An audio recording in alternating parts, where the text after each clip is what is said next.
I would like to begin by thanking Anthony Smart for organizing this wonderful lecture series and for giving me the opportunity to participate. It's a pleasure.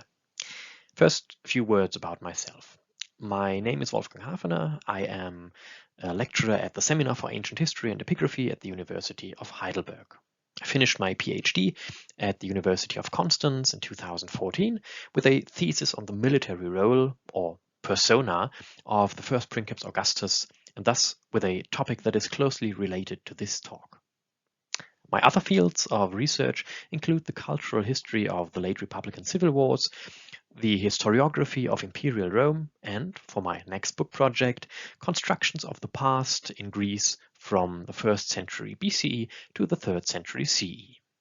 In this talk, however, I will go back to my academic roots, as it were. It is entitled Emperors, Soldiers, Senators, the military aspect of imperial power.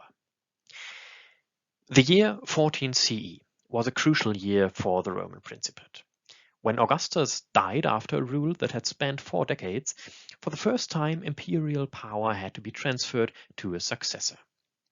The search for this successor had been a rather thorny process, but in 14 CE the race seemed to have been settled. 10 years before, after he had run out of alternatives because all the other candidates had died prematurely, the first princeps had fallen back on his stepson, Tiberius. Although he had not been Augustus' first choice, from 4 CE onwards Tiberius was groomed for his subsequent position. He was adopted and invested with the formal prerogative of the tribunicia potestas, that means the power of a tribune of the Roman people. 1 year before Augustus' death, Tiberius also received an imperium proconsulare, that means formal military authority, which was equal to Augustus' own. The princeps also named Tiberius his main heir and executor of his last will, thus providing him with an enormous fortune. Consequently, immediately after his adoptive father had died, Tiberius issued a new watchword for the Praetorian Guard, thus securing the loyalty of the only considerable military force present in Italy, and organized the elaborate obsequies for the deceased princeps. From this point, however, things did not go as smoothly as one might expect. Tacitus gives an account of a remarkable session of the Senate in September 14, during which Tiberius repeatedly denounced any claims to Augustus' power and position, while the senators, increasingly rattled by his ambiguous signals, repeatedly urged him to state his wishes more clearly and to take the burden. In the end, Tiberius gave in to the senators' demands, but the frustration of all participants is still palpable in Tacitus' later account. It is a highly debated question whether Tiberius' reluctance was genuine, whether these events were just an example of how an act of political communication could go terribly wrong, or whether this was just an elaborate charade with an inevitable outcome, namely taking over by Tiberius. Be that as it may, the events certainly show the main challenge for all parties involved. There was no precedent and no established procedure for the transfer of imperial power from one princeps to the next, which turned this period of transition into a time of tension and insecurity.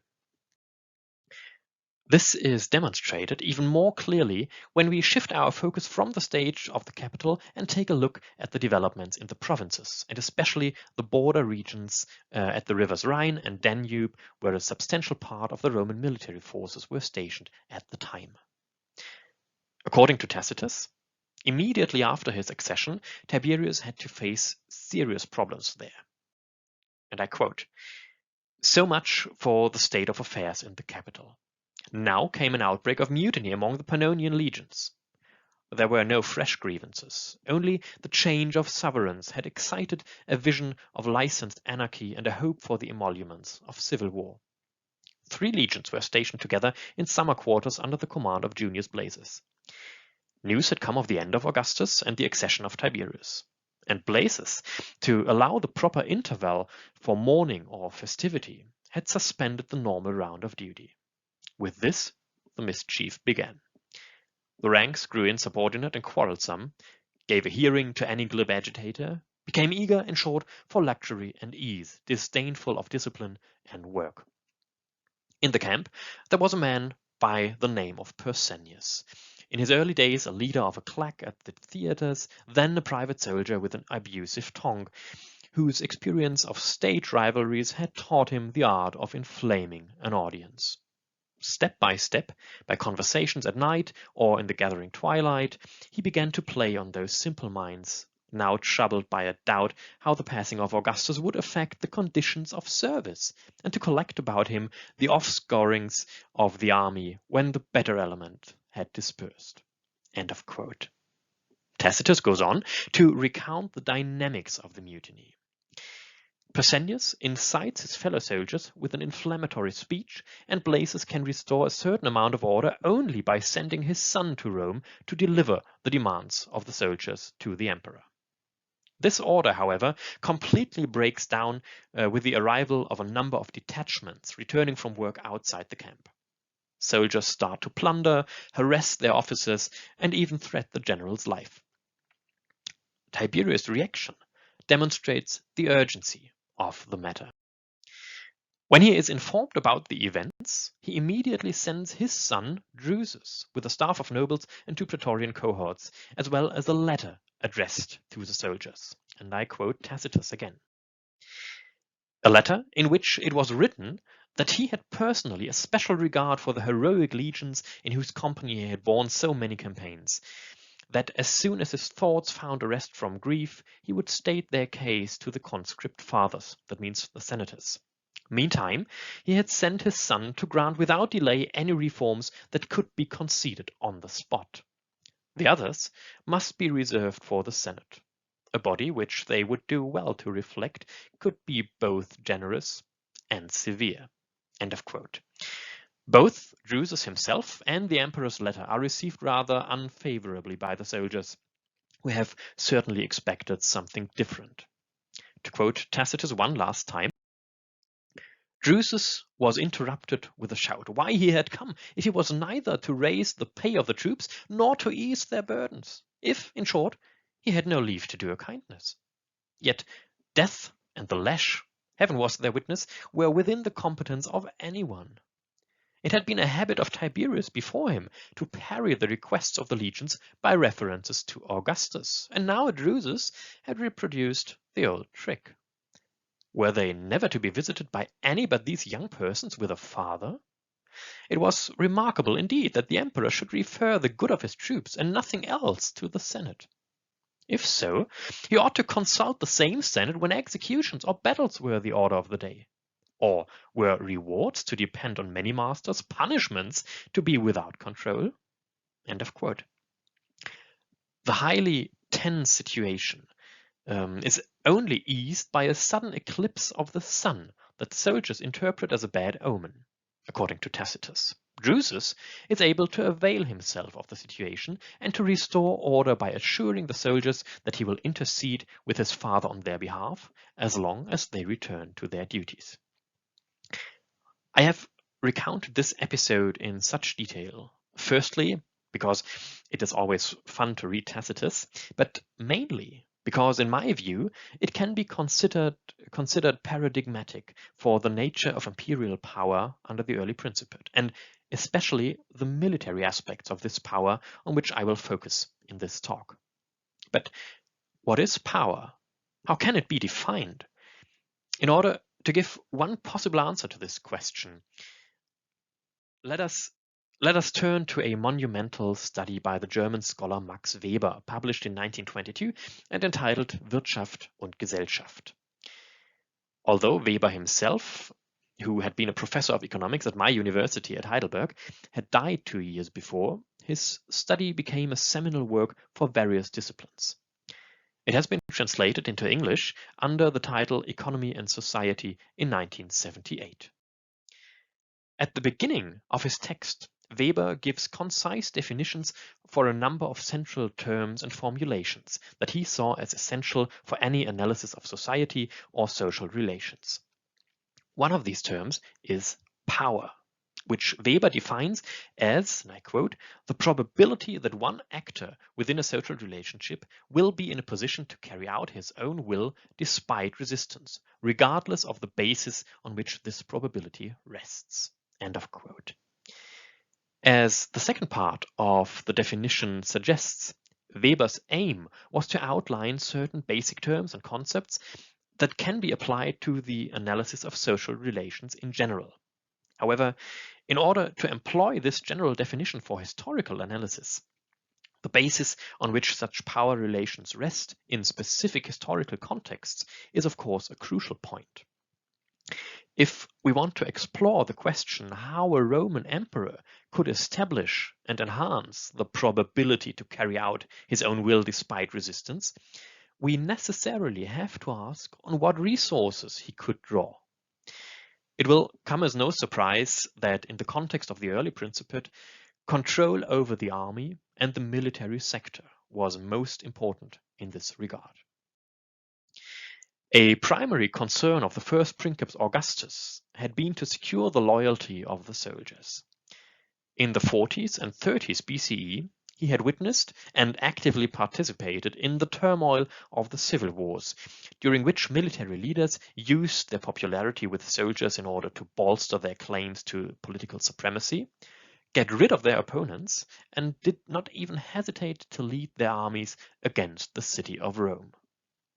As a result of his experiences after seizing power, Augustus implemented systematic reforms of the conditions of military service.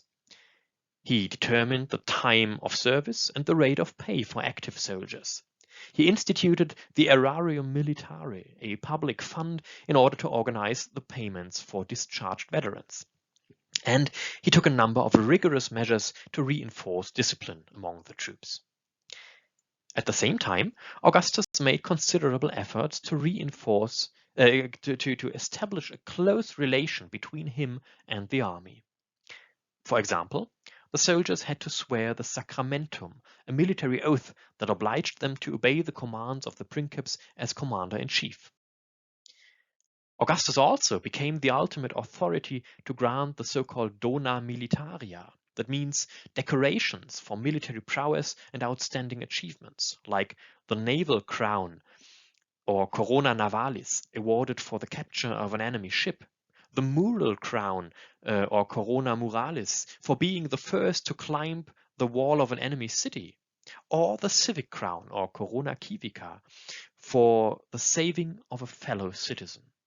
Actually, the corona civica that had been awarded to Augustus himself for not only saving one Roman citizen, but the res publica as a whole, became one of the symbols of imperial power. The third part of this comprehensive strategy aimed for the monopolization of military command. In the Res Gestae, an account of his deeds and achievements that was published posthumously at Rome and disseminated to all the provinces, Augustus emphasized that all military campaigns during his reign were conducted meo iussu et auspicio, under his own command and his auspices. The last term refers to one of the most important prerogatives as well as obligations of a Roman general, namely to interpret certain portents prior to a campaign in order to obtain divine approval of the whole undertaking. From Augustus onwards, the majority of military campaigns was conducted by so-called legati Augusti, generals who did not have independent auspices nor an independent imperium, but were subordinate to the princeps.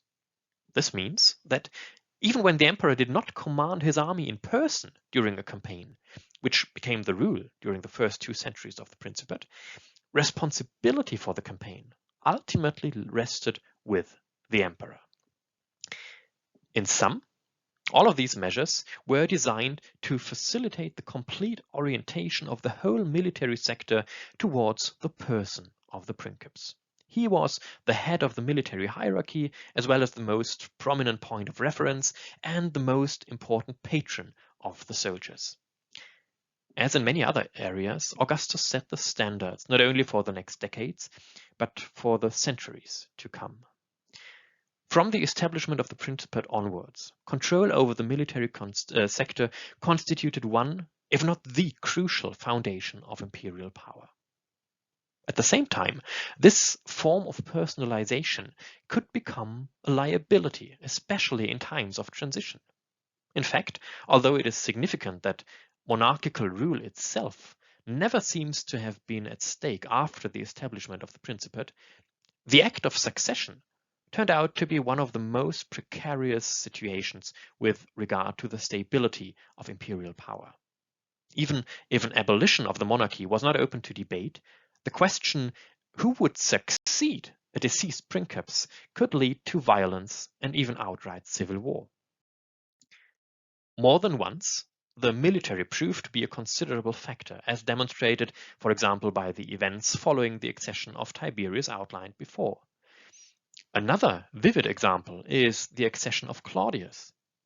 After his predecessor Gaius, better known as Caligula, had been murdered in 41 CE, the Praetorians proclaimed Claudius emperor in their camp, an event that the princeps propagated in his coinage, as can be seen here.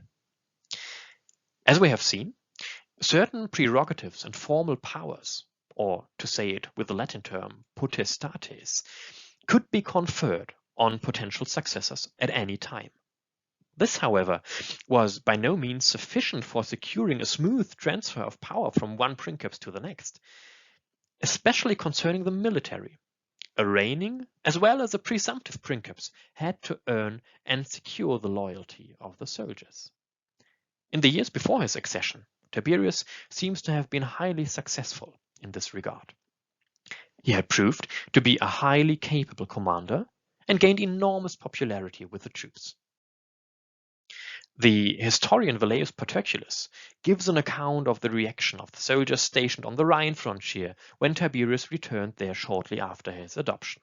And I quote, that means Velleius Paterculus, I do not think that mortal men will be permitted to behold again a sight like that which I enjoyed when, throughout the most populous parts of Italy, and the full extent of the provinces of Gaul, the people, as they beheld once more their old commander, who, by virtue of his services, had long been a Caesar before he was such in name, congratulated themselves in even heartier terms than they congratulated him. Indeed, words cannot express the feelings of the soldiers at their meeting, and perhaps my account will scarcely be believed. The tears which sprang to their eyes in their joy at the sight of him, their eagerness, their strange transport in saluting him, their longing to touch his hand, and their inability to restrain such cries as, "Is it really you that we see, Commander? Have we received you safely back among us? I served with you, General, in Armenia, and I in Rhaetia. I received my decoration from you in Vindelicia, and I mine in Pannonia, and I in Germany." End of quote. In the light of the markedly different reactions of the Pannonian legions 10 years later, legions which Tiberius had commanded himself only a few years before, the question arises what had changed since Tiberius' accession. Two related points are key in order to understand the situation. The first might sound a bit trivial at first, but should not be underestimated. Although the passage from Velleius just quoted certainly is highly panegyrical in tone, it clearly demonstrates that one important aspect in order to establish a close relation to the soldiers and to secure their loyalty was personal contact.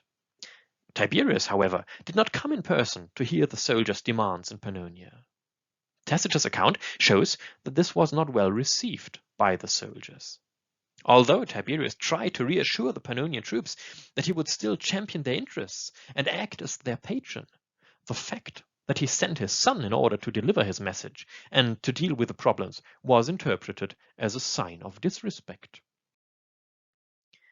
How important a resource personal contact could be was shown by the almost simultaneous events in Germany, where Tiberius' nephew and adoptive son Germanicus had been in command for some time and gained enormous popularity among the troops. After the news of Augustus' death and Tiberius' accession had arrived, As in Pannonia, the legions on the Rhine frontier became mutinous and tried to proclaim their commander, Germanicus, emperor. Although the mutiny did not succeed in the end because Germanicus stayed loyal towards his adoptive father, the events clearly show that the presence of a popular commander on the spot could generate serious problems for the stability of imperial power, a fact that would be confirmed repeatedly during the next decades and centuries. Against this background, it might seem rather erratic that Tiberius, who had commanded armies in the field for much of his life, after his accession never set foot in an army camp again. In order to explain this behavior, as well as the events in Pannonia recounted by Tacitus, we have to turn to a second point, illustrated by the contents of the imperial letter read by Drusus in front of the mutinous soldiers. Its main point is Tiberius' statement that he would not decide the matter without stating their case to the conscript fathers, as any comprehensive reform must be reserved for the Senate, a body which they, the soldiers that is, would do well to reflect could be both generous and severe. This prominent reference to the Senate sheds light on another aspect that is highly relevant for our guiding question of how military power has to be defined and understood in the Roman imperial context. So far, we have focused on the relationship between emperors and soldiers. These, however, were not the only parties involved. Before the establishment of the Principate, for centuries, Roman armies had been commanded by magistrates or pro-magistrates, that means by members of the senatorial elite. This rather small, exclusive, and tight-knit group was characterized by fierce competition for the highest political positions and an eminent status in Roman society. One of the primary resources in this competition had always been the prestige derived from successful military campaigns. The triumph, for example, was considered one of the most important rituals of the res publica and the highest honor a Roman magistrate could achieve. We have already seen that control over the military constituted one of the central foundations of imperial power. But this did not only mean that emperors had to secure the loyalty of the soldiers, a task that required considerable efforts, as we have also seen. It meant that emperors had to tighten their grip on what could be termed the symbolic aspects of military power as well. In other words, they had to establish themselves as the ultimate authority regarding military victory and prestige in Rome in order to eliminate any possibility for potential rivals to capitalize on this resource. This, in turn, deprived the members of the senatorial elite of one of the most eminent and important resources of traditional aristocratic competition. The situation was complicated by the fact that the principates still depended on this group in order to run the empire. The senatorial elite still provided the governors for important provinces, occupied the crucial magistracies in Rome, and formed the backbone of imperial administration. This turned the monopolization of the roads to and the fruits of military success into a walk on the tightrope for the emperors, who could not afford to alienate the senatorial elite completely. Augustus laid the foundations for this in a process which lasted throughout the 4 decades of his reign and, as can be seen from Tiberius' reaction to the mutiny of the Pannonian legions, was by no means concluded when the first princeps died. In fact, not only Tiberius, but all the emperors that were to follow had to deal with this twofold problem, and many of them developed individual strategies to handle it. To give just one example, already at the start of his political career, probably in the year 40 BCE, Octavian performed a highly conspicuous as well as provocative act. He took the title of imperator that had traditionally been awarded to a victorious general by his soldiers in the field and turned it into his personal first name, creating the so-called praenomen imperatoris. Such an act naturally expressed his claims to absolute military supremacy and perfectly complemented the personalizing tendencies we have encountered earlier with regard to the loyalty of the soldiers. Although other generals could still gain the title of imperator, none of them could boast to be named imperator. For Augustus and many of his successors, the praenomen imperatoris, that became an inherent part of the imperial titulature, was one of the most crucial prerogatives.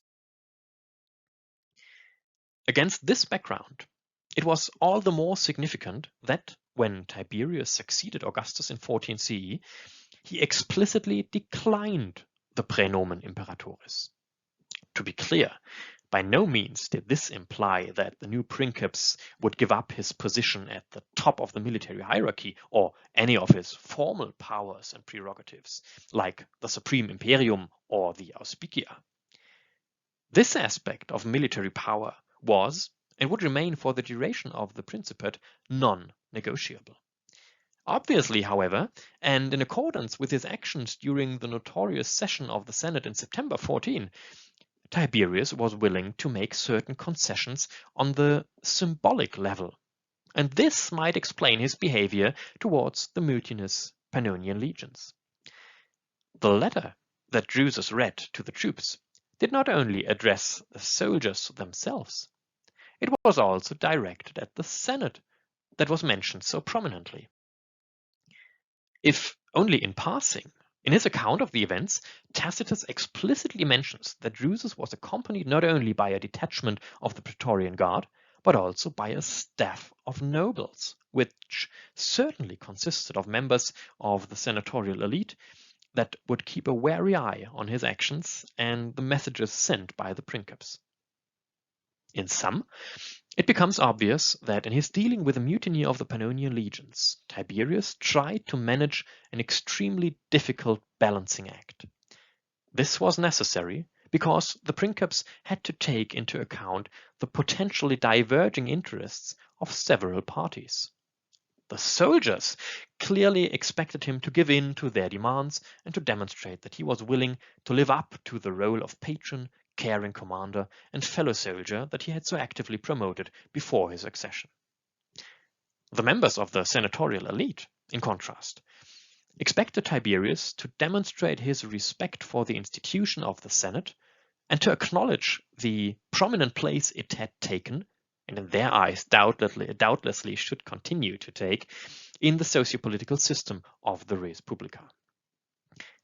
All this brings us back to the overarching question of how imperial power in general and its military dimension in particular can be defined and characterized. As starting point for our considerations, we have taken Weber's definition that power is the probability that one actor within a social relationship will be in a position to carry out his own will despite resistance, regardless of the basis on which this probability rests. I hope to have shown that this does not sufficiently describe the phenomenon of military power in the context of imperial Rome.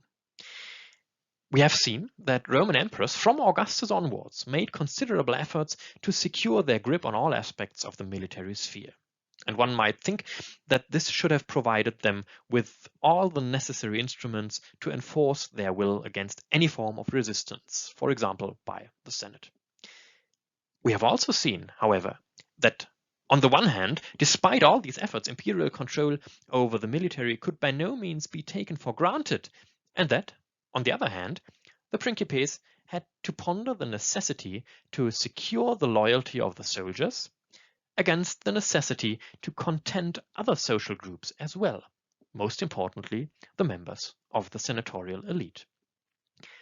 Against this background, we should expand our definition of imperial power by taking into account another term that Weber saw as fundamental for the analysis of social relations: Herrschaft. In the 1978 English edition, this term is translated as domination. At least to my German ears, this sounds a bit odd, and I might rather have used the term rule, but this might be due to me not being a native speaker. Anyway, what is important for our purpose is that Weber made a distinction between the form of social relation he called Macht or power and Herrschaft. Herrschaft, according to Weber, is the probability that a command with a given specific content will be obeyed by a given group of persons. And I think this aspect is absolutely crucial in order to understand the nature of imperial power, especially during the early Principate. The Roman emperors could not simply dictate their will by force. Instead, as the German historian Egon Fleig has outlined in a highly thought-provoking study entitled Den Kaiser herausfordern, challenging the emperor, they had to make sure that their rule was accepted by the most important social groups. Fleig explicitly mentions the soldiers, the members of the senatorial elite, and the Roman plebs. And one could also name the inhabitants of the provinces as a separate group that had to be taken into account under certain circumstances. In order to succeed in this regard, that means to secure acceptance of their rule as comprehensively as possible, emperors had to meet various expectations formulated by these groups. Especially on a field like the military sphere, where different social groups, like the soldiers and the members of the senatorial elite, might have highly diverging interests and expectations, conflict was inevitable, and the search for viable strategies in order to approach this problem was one of the constant challenges every Roman emperor had to face in order to secure his rule and position. As you can imagine, the reign of each emperor, be it Caligula, Nero, the Flavians, Trajan, and so on, provides ample material that will allow us to trace the complex interplay of emperors, soldiers, and senators, and the development of the military aspect of imperial power in greater detail. In this talk, I could only give a glimpse into this highly fascinating topic, and I would be happy to get in touch if you have any further questions. Just send me an email. Bye, and thank you.